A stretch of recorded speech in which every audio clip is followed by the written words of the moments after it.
And, my screen visible? Yes, sir. It's Yes, sir. visible. So oxygen therapy, the thing is adding supplemental oxygen to increase the amount found in the atmospheric air. That is called oxygen therapy. So you may give more than supply or add to the 21% that is present in the atmosphere. You must give, even if you give 22%, it is called oxygen therapy. Even if you give 24%, it is called oxygen therapy.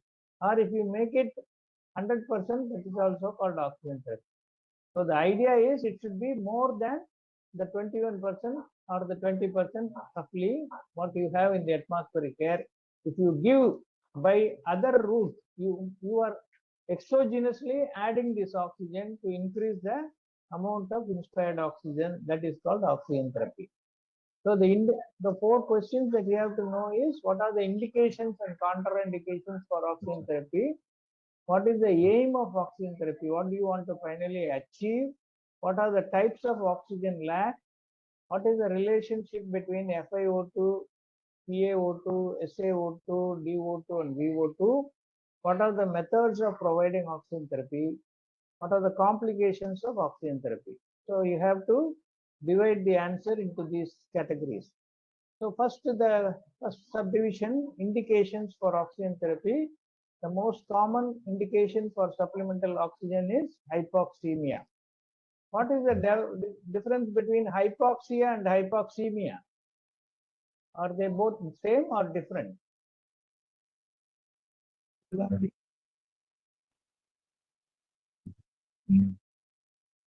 Your mic is not, Dr. Yogesh, your mic I think is not all right. We are not able to hear you.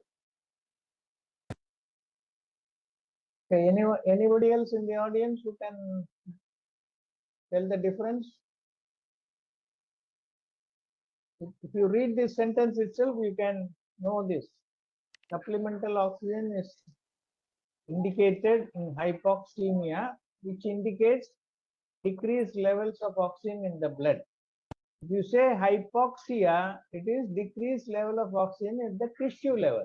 Okay, so hypoxemia, acidemia, all these things indicate the changes in the blood, whereas acidosis at the tissue level. Similarly, hypoxemia is the decreased level of oxygen in the blood, and hypoxia is the decreased level at the ultimate mitochondrial or tissue level. The hypoxemia may be acute or chronic, which may warrant oxygen therapy. Okay, so that our acute hypoxemia seen in medical emergencies like shock, sepsis, major trauma, when you do CPR, carbon monoxide poisoning, anaphylaxis, all of which require oxygen therapy. Okay? This is an acute condition where the blood oxygen level is very low. Whereas chronic hypoxemia is seen in COPD, cystic fibrosis, pulmonary fibrosis, sarcoidosis, all long-standing lung diseases. They produce a condition called chronic hypoxemia. Why we should know this difference between these two conditions?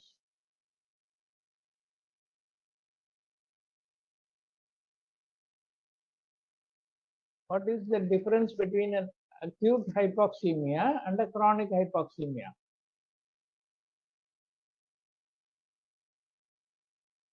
When you have a chronic oxygen lack, what will the body do? Will it be suffering from this hypoxemia and cause death in the patient? How do COPD patients live for so long in spite of the disease? Hypoxic pulmonary vasoconstriction. Body makes some adaptations, isn't it? It will increase the amount of hemoglobin. It will produce more RBCs. Polycythemia will occur.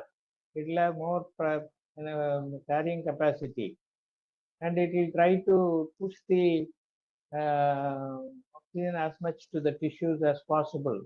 The heart rate will increase, the blood pressure will increase, the contractility, cardiac output will increase. All these compensations will sustain the oxygen level supplied to the tissues ultimately. Okay, whereas in acute hypoxemia, just like acute hemorrhage and chronic hemorrhage, in acute hemorrhage there is no time for compensation.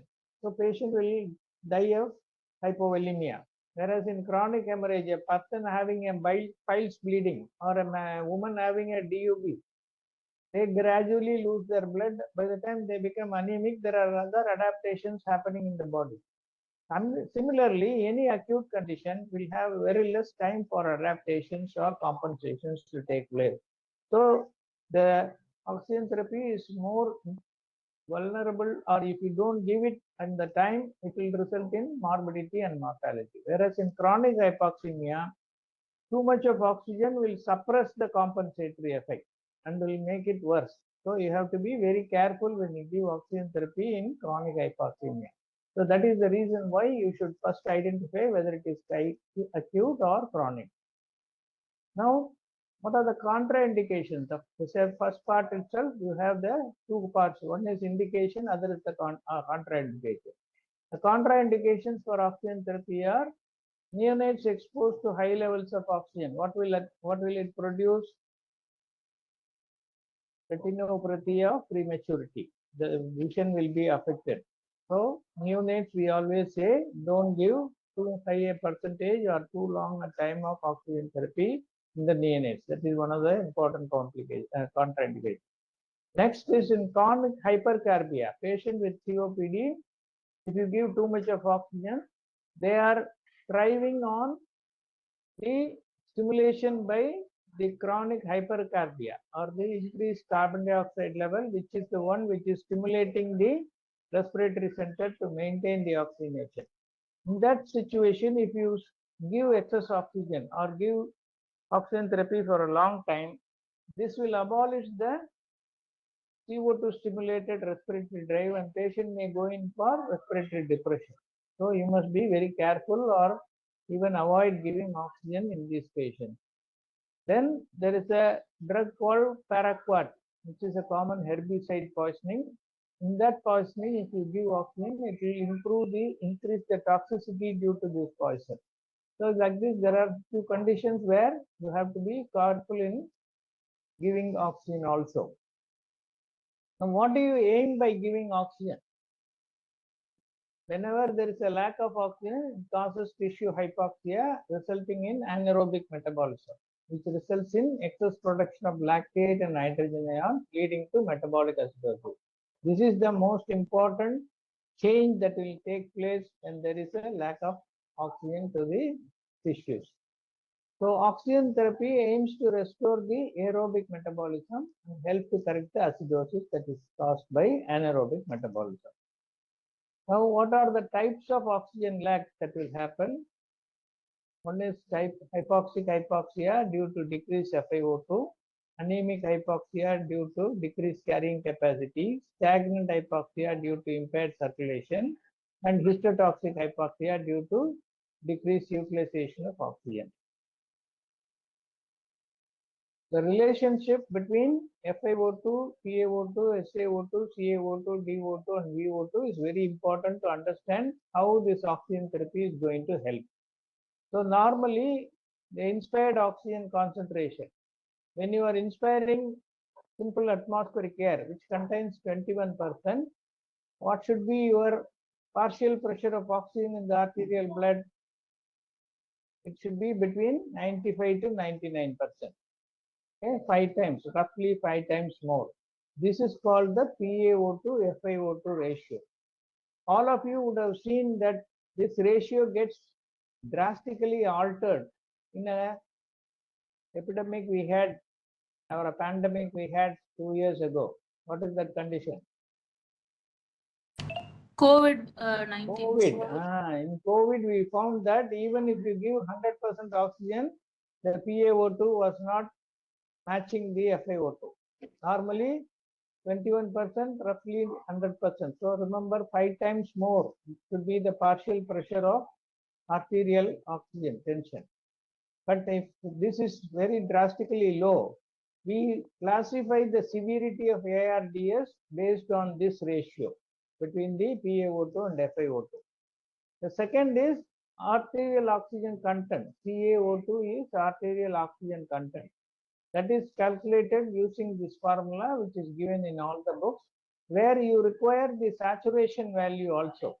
how much of oxygen saturation is present, multiplied by hemoglobin, multiplied by 1.3, plus partial pressure of oxygen multiplied by 0.0031. What is this 0.0031 here? Dissolved hemoglobin. Amount of dissolved oxygen in the plasma. So majority of the oxygen is carried by hemoglobin, but there is a very small quantity of 0.0031 ml of oxygen that is dissolved in plasma. What is the importance of this dissolved oxygen?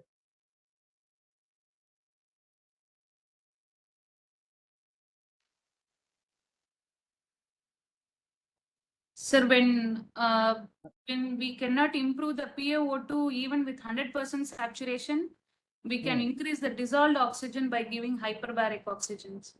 Okay, but what is the importance of you are improving? Why you want to improve that?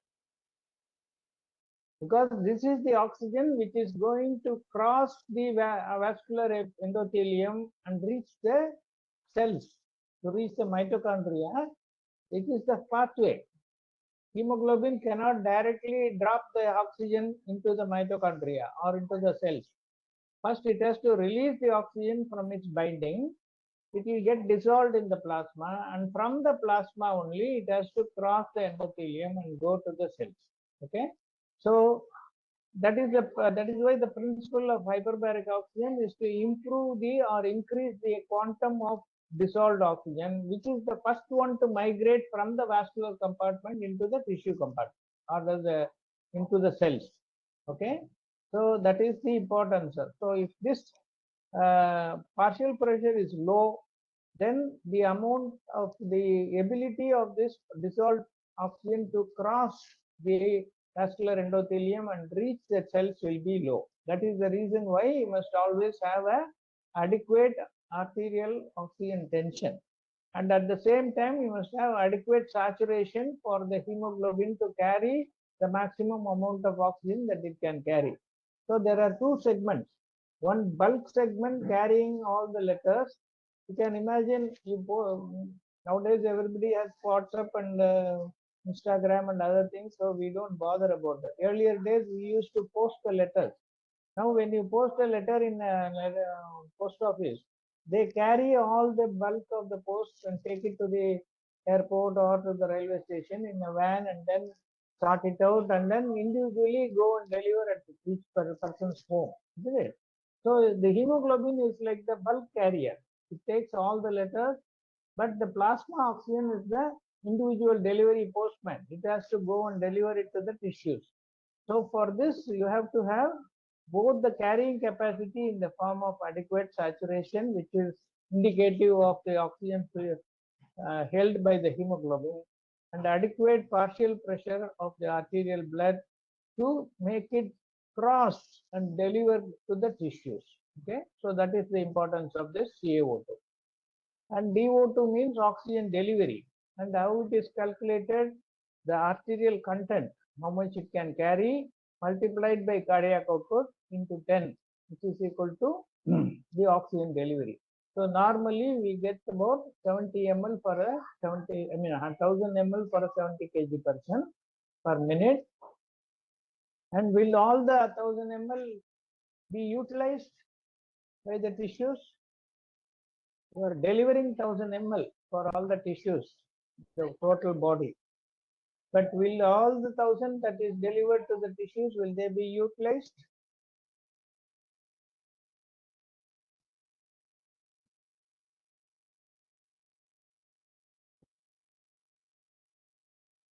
No answers? Nobody? Are you all there or nobody is there? There, sir. Soundarya, Sir. my question is, the cardiovascular system is delivering 1000 ml of oxygen per minute to all the tissues. Will all this 1000 ml be utilized, and will the venous return will be empty of oxygen, without oxygen? No, sir, only 25% is utilized, the Ah, remaining that is the 75%. question I am asking. Only 250 ml will be utilized, 750 ml will be returned. Okay, that is the reason why in very severe sepsis cases and other things we also measure the venous oxygen content. If it is supposing instead of 750 ml it is 500 ml, what is the indication?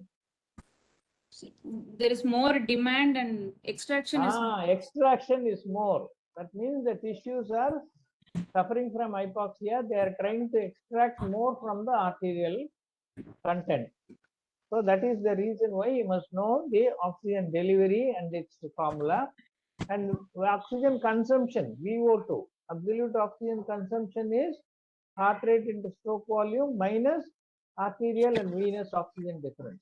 Okay, that is the oxygen consumption or utilization, which is normally about 250 ml per minute for a 70 kg adult. Okay, so these are the 4 things that you should know for understanding how you should give the oxygen therapy. Now, after knowing this, so if there is decreased FiO2, you supplement or increase the FiO2. If there is anemia, the carrying capacity is low, you try to transfuse blood and improve the hemoglobin and try to make it carry more oxygen. If the delivery is less, you improve the cardiac output so that it will be delivered to the tissues. If the oxygen consumption at the tissue level is bad, you try to correct, like for example in cyanide poisoning, the mitochondria will not be able to extract the oxygen even if you have adequate, you are delivering 1000 ml, but it will not be able to utilize with the normal 250 ml. So you have to reverse that poisoning. So by just giving supplemental oxygen, you will not achieve or you will not succeed in correcting that hypoxemia or hypoxia at that stage. Okay. So that is the reason why you must understand these 4 basic steps to decide what type of therapy you should give. Now coming to the methods of providing oxygen, they can be classified as low flow system and high flow system. What is this low flow system? When you give the amount of flow of oxygen per liter per minute is very low, it is called low flow system, and it is mainly patient dependent. Patient has to do utilize his respiratory capacity to take in the oxygen that is given. So it will have a variable performance. What do you understand by this variable performance? It varies with patient's respiratory rate and the tidal volume. The concentration or the percentage of oxygen that will be taken or delivered to the patient depends on the patient's ability, and it may vary in spite of the fact that you are giving a fixed flow. You may give 2 liters, you may give 4 liters, you may give 6 liters, and it does not automatically mean that it will deliver 24%, 28%, 32%. It may be less. The patient has a depressed respiratory function. In spite of giving 2 liters or 4 liters, you will not be able to achieve the calculated 28% in that patient. Okay, so that is why it is called the variable performance oxygen delivery. Whereas in high flow system, it is patient independent and it will have a fixed performance. Whatever percentage you want to deliver, you can deliver it to the patient irrespective of the patient's ability to breathe or his capacity to take up that oxygen. So that is the 2 types of deliveries that can be made, and the examples of this delivery are all given here. The low flow system nasal cannula, the maximum flow you can use is 1 to 6 liters per minute, and the FiO2 you can achieve is 25 to 40% maximum. Next is the face mask, which we commonly use, and the flow that we can use here is 5 to 10 liters, and you can achieve a maximum of 60%. Whereas in cannula it is maximum 40%, here it is 60%.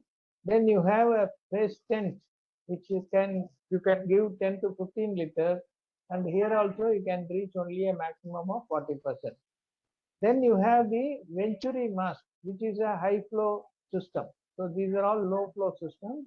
It's a high flow system where you can give from 2 to 15 liters, and based on the valve size, again you can reach from 24 to 60%.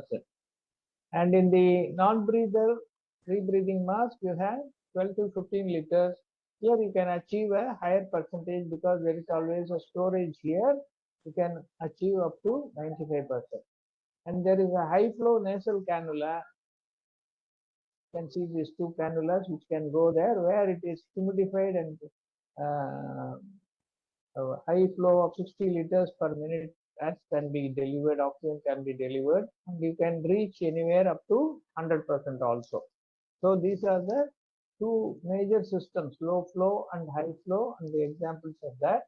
So low flow system is further classified as no capacity devices like nasal cannula or nasopharyngeal catheter, small capacity devices like nasal mask, and high capacity devices like partial or non-rebreathing mask.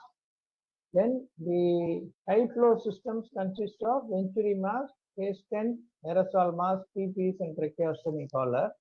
And there is another method called oxygen hood or tent, which are commonly used for pediatric or geriatric patients who cannot tolerate anything applied to the face directly.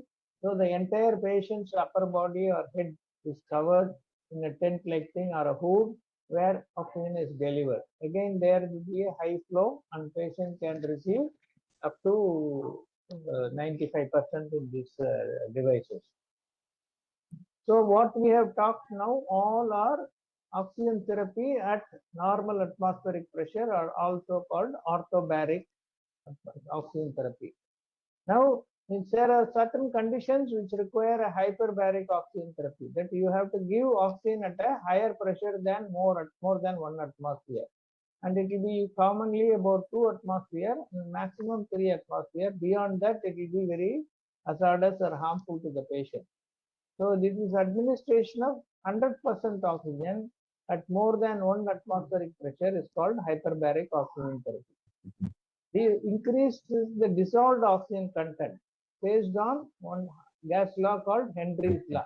So the Henry's law is nothing but when you increase the inspired pressure of an inspired gas, it will dissolve more than the normal atmospheric pressure. So that is called the Henry's law. So based on that law, it dissolves more oxygen. So it is administered by placing the patient in hyperbaric oxygen chambers, which are of two types. One is called monoplace hyperbaric chamber. The other is called the multiplace hyperbaric chamber. Monoplace means only one patient will be kept inside the chamber, where he can be fully inside the chamber, and pressure will be created and oxygen will be delivered to the entire body. It will not have any face mask or anything like that. It will be like a fully covered chamber where patient can be either be sitting with the half body inserted into that, or the entire body can be. If patients who cannot sit for a long time, you can make them recumbent, lie down, and put them inside the chamber and increase the atmospheric pressure, and it delivers 100% oxygen. Now, what are the mechanisms of action of hyperbaric oxygen? Oxygenation of ischemic and hypoxic tissues improves their viability without the help of RBC. As Vidya told earlier, it doesn't require the amount of hemoglobin because it dissolves the oxygen in plasma, and that is the quantum of oxygen that will cross across the vascular endothelium and reach the cellular level, as I told earlier. So by increasing the quantum in the plasma, you are able to deliver more oxygen to the tissues. The second mechanism is it improves the destructive ability of neutrophil by oxidative process. So the neutrophils are able to destroy the organisms that are causing sepsis or anything. So it is according to the indication. The third thing is its suppression of multiplication of anaerobic organisms like gas gangrene and other organisms. If they are exposed to a higher level of oxygen, they cannot survive because they require an anaerobic atmosphere. So that will be also be suppressed, and augmentation of antibiotic effect. So this hyperbaric oxygen also helps in augmenting the antibiotic effect. And new vessel formation by increasing the vascular endothelial growth factor function will happen.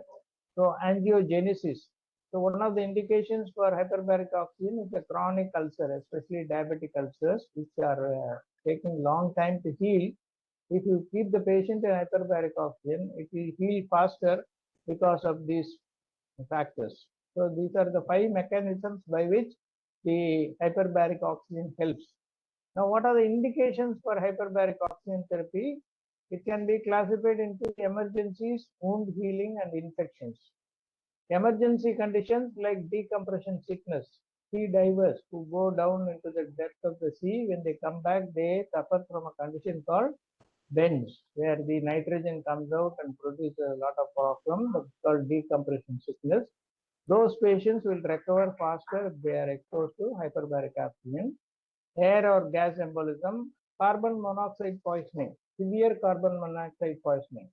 Normal carbon monoxide poisoning will respond to supplemental oxygen given at the atmospheric pressure, or orthobaric oxygen therapy itself will cure carbon monoxide.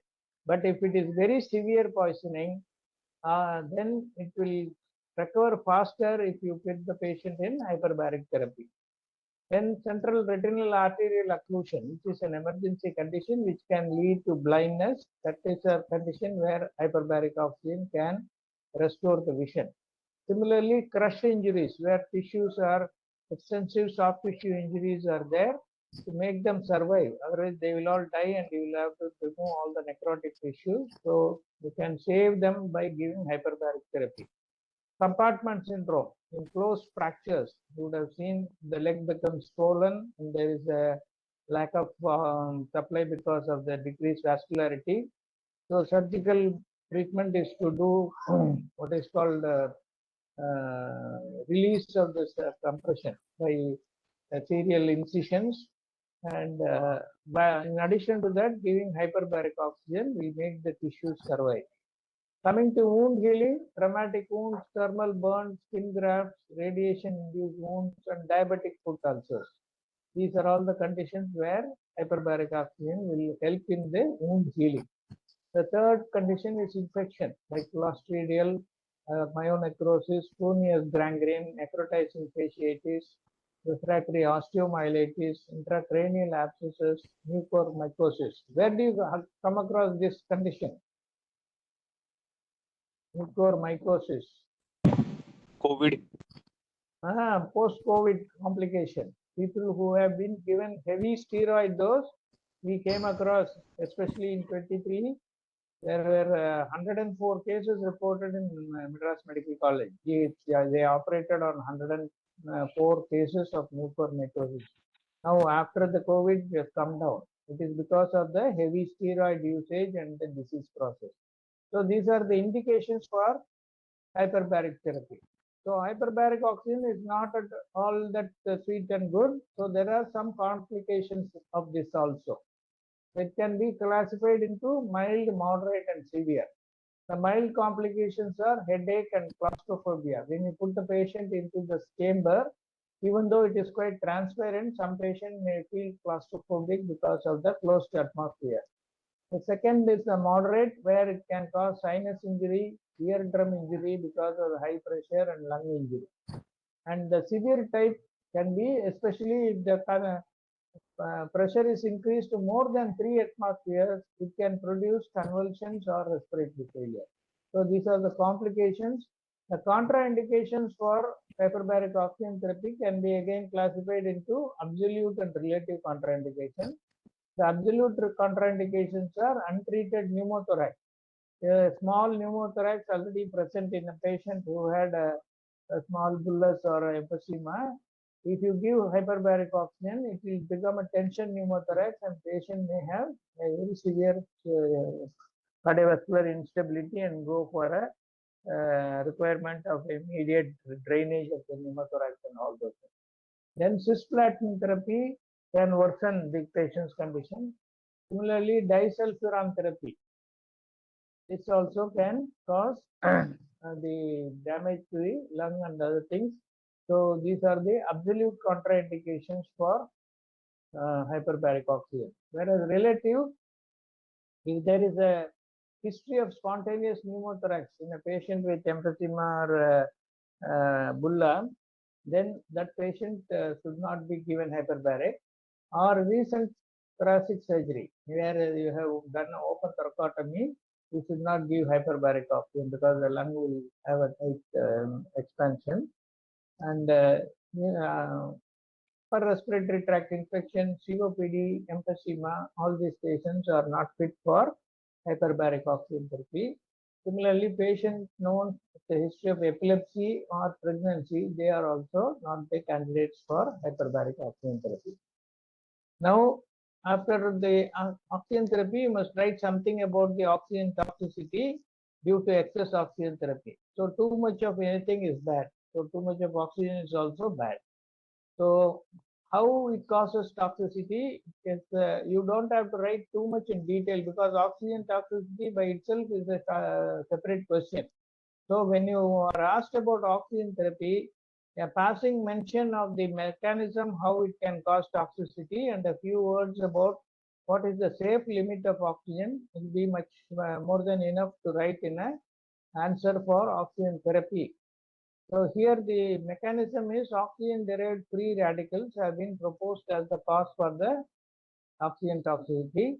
And these free radicals, what they do, as you all know, they cause lipid peroxidation in all cell membranes, including the lung epithelium, which cause also they subdue the nucleic acids and also suppress the protein synthesis and mollify cellular enzymes. So there is a cellular destruction, and this can present as either the pulmonary toxicity or CNS toxicity. These are the two major methods. And again, in pulmonary toxicity, it can be mild, moderate, severe. So that much of excessive description is not required when you are answering a question on oxygen therapy.